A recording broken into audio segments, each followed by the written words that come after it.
가벼운 내용입니다. 발생되는 이런 비용들에 대해서 한번 좀 더 설명드릴 텐데, 보통 이제 우리가 매매 계약을 하게 되면은 이제 취등록세랑 또 이제 법무사분들을 끼면은 법무사 수수료가 나가요.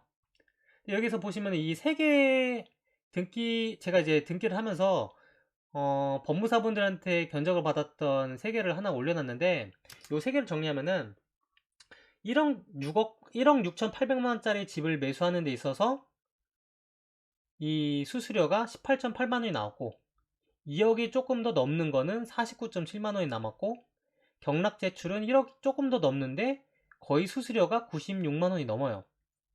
제가 이게 빨간색으로 표시한 게 뭐냐면은 이거 말고는 대부분 다 수수료라는 거예요. 그러니까 취등록세, 교육세, 농특세, 인지, 중지, 채권 이런 애들 말고는 다 수수료라고 생각하시면 돼요. 근데 그럴싸하게 이름들을 되게 많이 표시합니다. 뭐 기본료, 누진료, 제출 대행, 원인 증서 이런 거면은 처음에 잘 모르시는 분들은 이게 기본적으로 들어가야 되는 이런 돈이라고 생각할 수가 있는 수수료라 생각할 수가 있는데 그렇지 않다는 거죠. 그래서 이런 것들을 한번 기본적으로 필수적으로 들어가야 되는 비용이 얼마인지 체크해보고 그 외에 수수료가 뭐가 있다는 걸 알고 계시면 좋아요.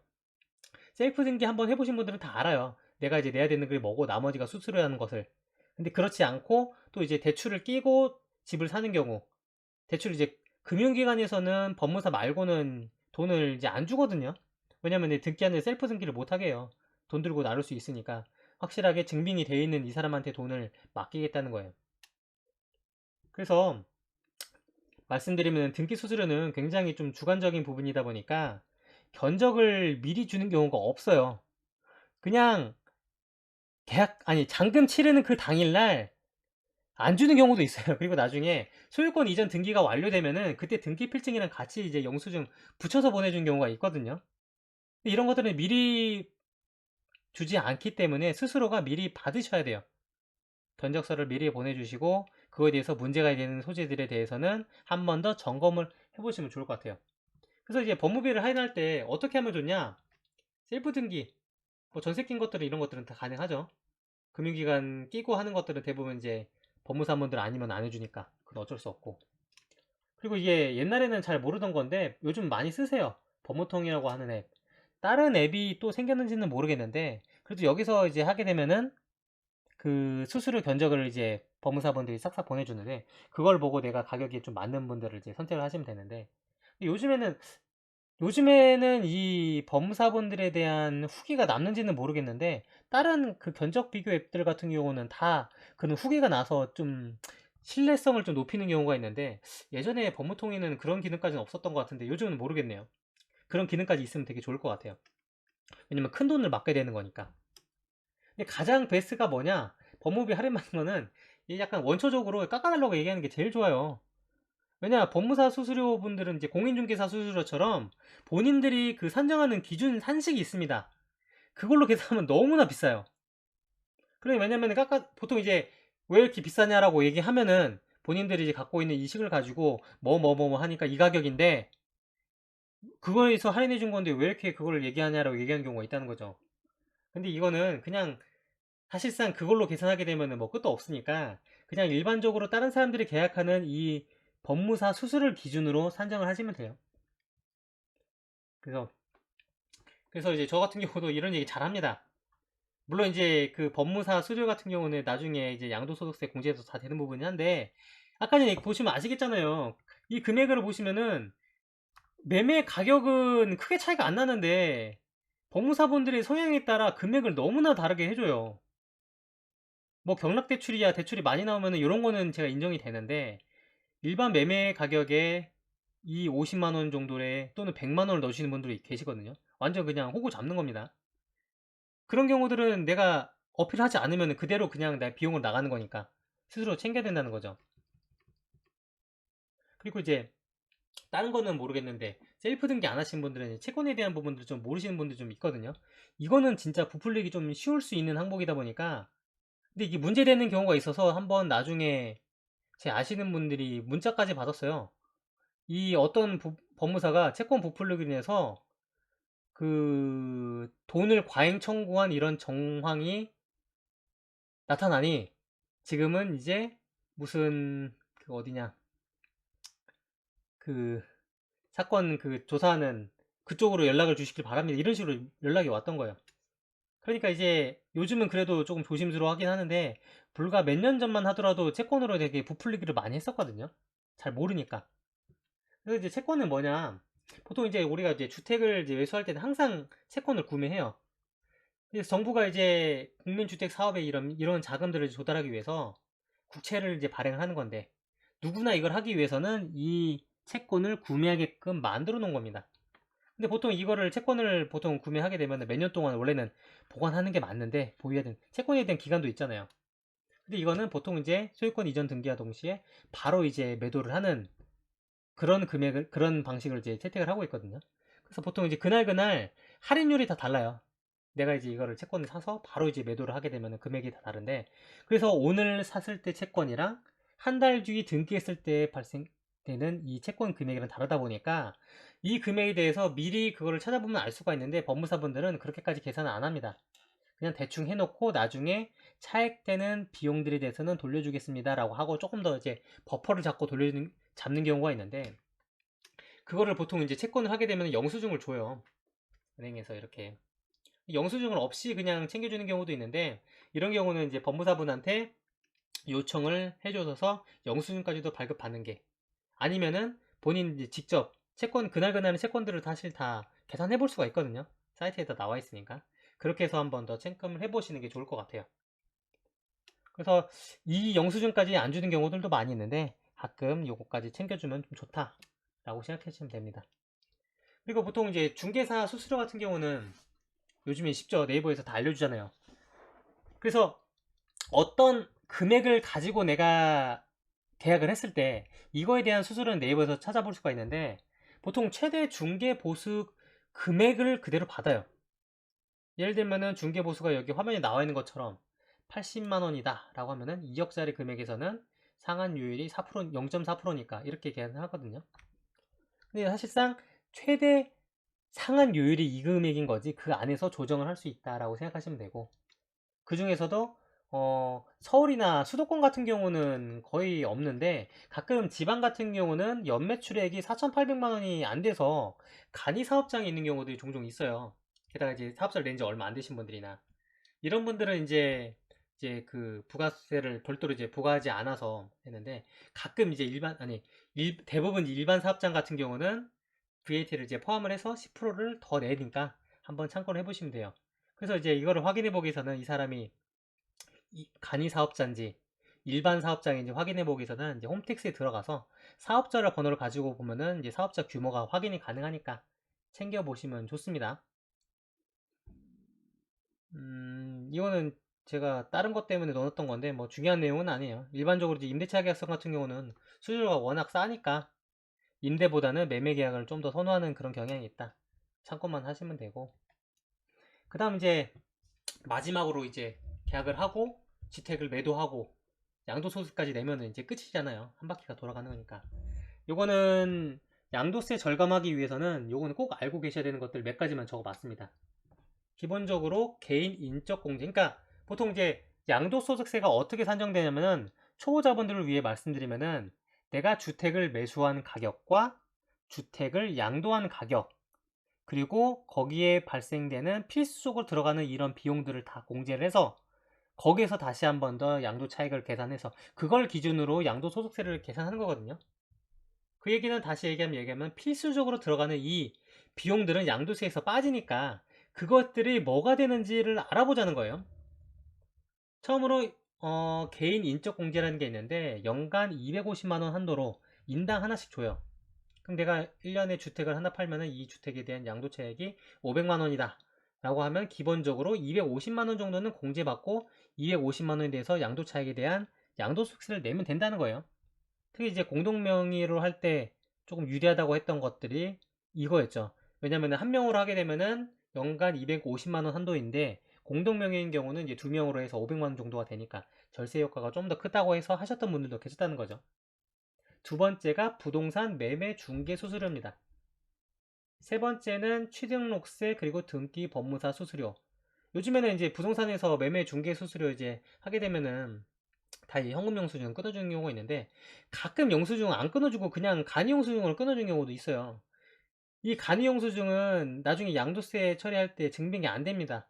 처리가 안 되기 때문에 꼭 현금 영수증 발행을 요청하셔야 되고, 근데 법무사 수수료 같은 경우는 일반 영수증으로도 처리가 돼요. 걔들은 이제 현금 영수증 발급되지도 하긴 하지만 그 외의 것들도 다 처리가 되니까 그거에 대해서 한번 확인해 보시면 됩니다. 여기서 하나 더 말씀드리면은, 이게 그럴 수밖에 없는 게, 보통 이제 취등록세라든지 이것저것 뭐 비용들이 기본적으로 들어가야 되는 필수적인 이런 금액들은 사실상 본인들도 따로 이제 거기 가서 이제 결제하는 거다 보니까, 본인들이 발급해줘야 되는 거는 본인들이 받는 수수료만 영수증 발급을 해주는 거거든요. 아까 전에 그 보셨잖아요, 법무사 수수료. 그 금액만큼은 현금 영수증이 발급이 가능하니까 그거는 내가 나중에 이런 별도의 이제 공제가는 공지를 위해서 별도로 받아두면 좋죠. 그것까지 안 해주신 분들도 있는데, 그거는 꼭 챙겨주시길 바랍니다. 그리고 이제 보일러 설치비, 개별 난방 전환 공사비들에 대한 부분들이 있는데, 일반적인 보일러 부품 뭐 조금 교체했다고 이렇게 되는 건 아니고, 그래도 이제 필수적으로 우리가 공사가 크게 해야 되지, 생활과 관련된 부분들은 공지를 해준다는 거예요. 그리고 샤시 교체랑 발코니 확장비, 이런 것들은 다 공제가 됩니다. 그리고 세무사, 내가 이 주택을 매도하기 위해서 뭔가 세무사에게 상담을 받아서 발생된 비용이 있다고 하면은 요거 역시도 양도소득세가 절감이 되고, 시스템 에어컨 설치하는 것도 공제가 됩니다. 그리고 마지막, 화장실 전체 인테리어 대용 비용이 옛날에는 안 됐는데 2018년도인가부터 이제 추가가 됐어요. 근데 이거 같은 경우는 조금 그 본인이 이제 시설물에 대한 그냥 가치만 올리긴 편익 때문에 하는 경우가 있어서 옛날에는 안 있었는데, 이걸 하기 위한 증빙은 꼭 남겨주셔야 돼요. 이게 화장실을 수리 안 하면 안 될 것 같은 이런 옛날 모습들 있잖아요. 그런 걸 미리 챙겨놓고 나중에 혹시라도 보정 요청이라든지 이런 것들이 들어오게 되면은 증빙 자료로 이런 걸 제출하시면 됩니다. 근데 물론 이제 하게 되면은 당연히 이 부가세를 발급을 내고 영수증을 발급을 받으셔야겠죠. 이게 처음에는 내가 뭐가 공제가 되는지를 잘 몰라요. 그래서 미리 영수증 같은 것도 잘 안 챙겨놓고, 영수증을 받아놔도 그걸 어디다 놨는지를 모르는 경우가 있거든요. 그래서 보통 이런 것들을 발급받으면 바로바로 견적 같은 거, 서류 같은 거 챙겨가지고 매매 계약서 같은 거 쓰면은 그 서류철을 주니까 거기다가 이제 다 넣어놓기를 하면은 챙기기가 좋습니다. 그래서 이제 보통 이제 수리 같은 거 할 때 이런 업자들은 대부분 다 부가세를 별도로 받으니까 이 돈을 내고 내가 양도세를 공제를 받을지 말지 요거는 고민을 해보셔야 될 것 같아요. 자, 그 다음 이제 번외로 집을 구매하는데 도움이 되는 작은 팁 정도 말씀을 드릴게요. 보통 우리가 이제 집을 사면은 좋은 집을 사고 싶어요. 좋은 집들은 다 누가 보기에도 좋으니까 비싸요. 가능하면은 흠을 잡고 사연이 있는 집을 만나면 되게 좋아하셔야 돼요. 이런 거 되게 싫어하시는 분들이 있거든요. 새 집은 그래도 괜찮은데 아파트 보다 보면은 막 곰팡이 같은 거 쓸어 있고 베란다에 이런 되게 심각한 크랙 같은 거, 심각하지도 않아요. 그냥 약간 페인트가 떨어져 나고 있고 금가 있는 이런 모습을 보면은 그냥 싫어하시는 분들이 있습니다. 사실 이런 것들은 크게 문제될 만한 것들은 없거든요. 이런 것들을 저한테 그냥 주면은 제가 다 덮어서 셀프 인테리어 다 가려줄 수 있어요. 몇만 원만 제 인건비만 들어가면 다 할 수 있는 건데, 이거 가지고 뭔가 집을 안 산다는 건 말이 안 되는데, 실제로 제가 이거 때문에 집을 팔았던 적인데 그 사람한테 물어보니까 베란다에 금이 심하게 금가 있는 부분이 있어서 그것 때문에 누수될까봐 제 집을 샀다고 하시더라고요. 문제되는 거 없거든요. 뭐 누수 나면 어때요? 이 해봤자 뭐 물 얼마나 새겠어요. 그거 막으면 되는 거지. 그래서 가능하면은 이런 것들을 보면 오히려 더 좋아하고 흠을 많이 잡으셔야 돼요. 권리 관계가 좀 복잡한 집은 사실상 매도가 어려워요. 부동산에서 거래를 안 해주려고 합니다. 특히 이제 가압류 같은 거 걸려 있는 것들. 이 화면 보시면 아시겠지만 가압류 금액이 1,000만 원밖에 안 되거든요. 큰 금액이 아닙니다. 이런 것들 맘먹으면 그냥 해결할 수 있어요. 돈만 갚으면 되는 겁니다. 결국은 매도자와 채권자, 매수자가 한 자리에 모여가지고 그냥 그 자리에서 돈을 갚아버리고 말소시켜버리면 되는 거거든요. 부동산에서는 잘 안 팔아주니까 그걸 그냥 내가 해결해주면서 가격을 많이 깎으면 협상이 된다는 거예요. 고수분들께서는 이렇게 많이 해결하는 거고, 특히 이제 경매가 넘어 있는 집들도 이런 식으로 미리 이제 매수로 딜을 해서 경매를 취하시키고 본인 이제 싸게 소유권을 매수하시는 분들 좀 있죠. 그래서 제가 좋아하는 거는 이제 올수리하고 비싼 집보다는 올수리가 돼 있는데 중간중간 뭔가 문제가 있는 이런 집들을 보면은 선택하면 되게 좋아요. 중고차도 마찬가지잖아요. 보통 이제 그 무사고 차량에 대해서 되게 좋아하시는 분들이 많이 있는데 무사고가 다 좋은 걸까요? 사고 났더라도 범퍼 이런 거 갈린다고 하면은 그거는 문제되는 거 없잖아요. 작은 수리되고. 왜냐면은 무사고 차량은 다 비싸니까. 누가 보기에도 좋으니까. 그런 것보다는 문제가 되지 않는 선에서 박살나 있는 이런 차량을 구매하시는 게 훨씬 더 유리하다는 거죠. 집도 똑같다는 거예요. 그리고 이제 어, 집을 구하는데 조금 이제 시세를 구체적으로 파악하게 되는 이게 노하우인데 매도자 입장과 매수자 입장에서 시세를 파악하면 되게 좋아요. 이게 매수자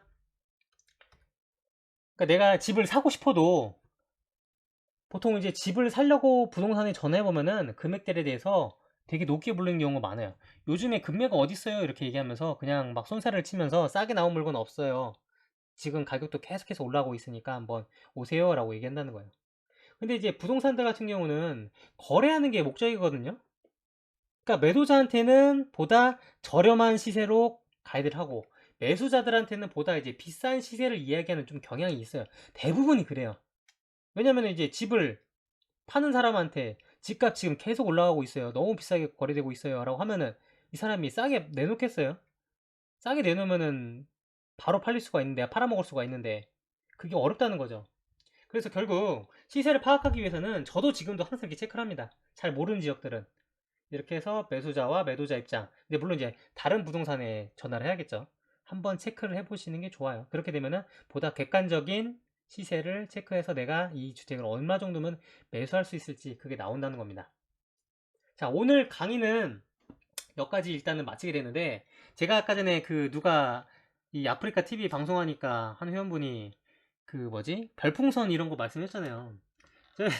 그 필요 없어요. 그 뭐 한 1,000만 원 이렇게 쏴주실 거 아니잖아요. 그 정도 되면 저한테 도움 되는데 작게 작게 보내주셔봤자 사실상 저한테는 도움되는 게 없어요. 그걸로 제가 환급을 할 것도 아니고 환급해봤자 이제 아프리카 TV에만 좋은 일인 거거든요. 그거는.